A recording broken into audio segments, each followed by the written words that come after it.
حکم آپ اسی کو دیں گے نا جس کو پہلے نماز سکھائی ہوگی، جس کو طہارت کا مسئلہ سکھایا ہوگا، استنجا کرنا آپ نے سکھایا ہوگا، وضو کرنا سکھایا ہوگا کم از کم، پھر نماز کا طریقہ آپ نے سکھایا ہوگا، تبھی تو بچے کو کہیں گے۔ کون باپ ہے جو اپنے بچے کو سکھا رہا ہے؟ اور پھر وہ نبی جو رحمت للعالمین ہے وہ فرما رہے ہیں جب بچہ 10 برس کا ہو جائے تو مار کر نماز پڑھاؤ۔ اعلی حضرت امام علیہ سنت فرماتے ہیں کہ مار کر نماز پڑھاؤ، سرکار نے حکم فرمایا، یہ اس لیے نہیں تھا کہ وہ نماز ہے، بلکہ اس لیے کہ وہ فرض ہے۔ اس لیے نہیں کہ نماز ہے، اس لیے کہ فرض ہے۔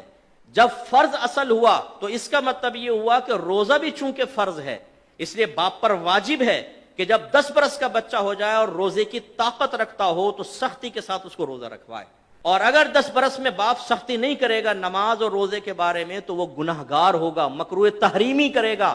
مکروہ تحریمی فعل ہے یہ، کیونکہ حدیث کا رد کرنا یا اس کے خلاف جانا مکروہ تحریمی ہوتا ہے، سرکار کے حکم کے خلاف جانا۔ اب کتنے والدین ایسے ہیں، ہم تو ہر دو بچہ 10 برس، ابھی تو کھیلنے کی عمر ہے، ابھی کون سا بالغ ہوا ہے؟ بھائی بلوغت سے، اسی لیے تو آپ کے نبی سمجھانے بلوغت سے پہلے سکھاؤ اس کو۔ یہ بالکل ایسا ہوگا جیسے ایک نوجوان کا UK کا ویزا لگ گیا اور آپ کہیں کہ بیٹا امیگریشن کے سارے قوانین سیکھ لے، ذرا وہاں کے لاس سیکھ لے کہ تو وہاں تو اترے گا، غلط کام نہ کر۔ کہ ٹھہرو بھائی ٹھہرو، پہلے UK کی سرزمین پہ اترنے تو دو، پھر سب سیکھ لوں گا۔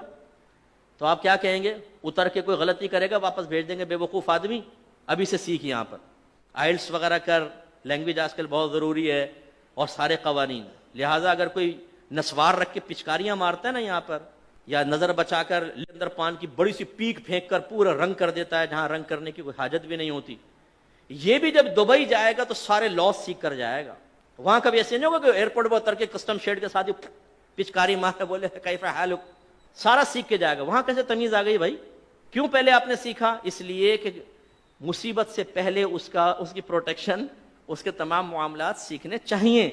یہ ہمارا مذہب کہہ رہا ہے۔ غفلت کا عالم یہ ہے کہ بچہ، بڑا افسوس ہوتا ہے کہ سرکار تو 10 برس کے بچے کو کہتے ہیں سختی کرو، ہمارا یہاں پر 27 سال کا نوجوان فجر کی نماز میں پڑا سو رہا ہوتا ہے اور باپ کی تیوری میں بل نہیں آتا۔ وہی بچہ اگر 5000 کا نوٹ گما کر آ جائے، اوئے ہوئے باپ شرلی پٹاخے کی طرح جائے گا چھت کی طرف۔ 5000 کا نوٹ گما کر آ گیا، بدبخت، دونوں دن 2-4 تماچے مارے گا، چائے لائیں گے تو چائے کو لات مار دے گا، لے جاؤ نہیں کھانے کو دل چاہ رہا۔ 5000 کا نوٹ، او کمبخت جا کر دیکھ کہیں پڑا ہوگا، بیٹے کو 10 دفعہ دوڑائے گا، بڑا بے چین پریشان۔ وہی بچہ فجر کی نماز قضا کرے تو زیادہ اتنا بڑا بدبخت ہے، پڑھتا ہی نہیں نماز، نکل جائیں گے۔ ناشتہ ڈٹ کے کھا رہے ہیں، سب کچھ ہیں، بھائی کوئی خوف نہیں ہے آپ کو؟ آپ کی اولاد جہنم بھی بن رہی ہے۔ ایک نماز قضا کرنے پر اس کا نام جہنم کے دروازے پہ لکھ دیا گیا۔ جیسے آپ کے دروازے پہ آپ کے بیٹے کے بارے میں اکرم نام ہے تو اکرم چرسی لکھ کے کوئی چلا جائے تو خوش ہوں گے آپ؟ بولیں گے کس نے لکھا ہے میرے بیٹے کا چرسی؟ حالانکہ بیٹا ہو بھی نہیں، لیکن چرسی لکھنا ہی آپ کے لیے بڑی تکلیف کی بات ہے۔ اور آپ کے نبی فرما رہے ہیں جس نے نماز جان بوجھ کر قضا کی اس کا نام جہنم کے دروازے پر لکھ دیا جاتا ہے، لیکن باپ نہیں پھڑکے گا۔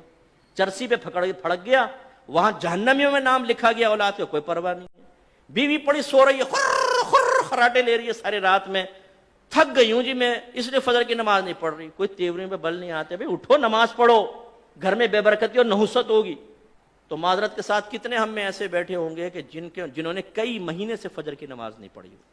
کتنے ایسے بیٹھے ہوں گے جن کے کئی سال تک گھر میں قرآن نہیں کھلا ہے یا اس نے خود نہیں کھولا ہے؟ فرصت ہی نہیں ہے۔ سیکھیے خدا را، اصلاح کیجئے، احکام شرعیہ عملیہ سیکھیے، اپنے بچوں کو سکھائیے۔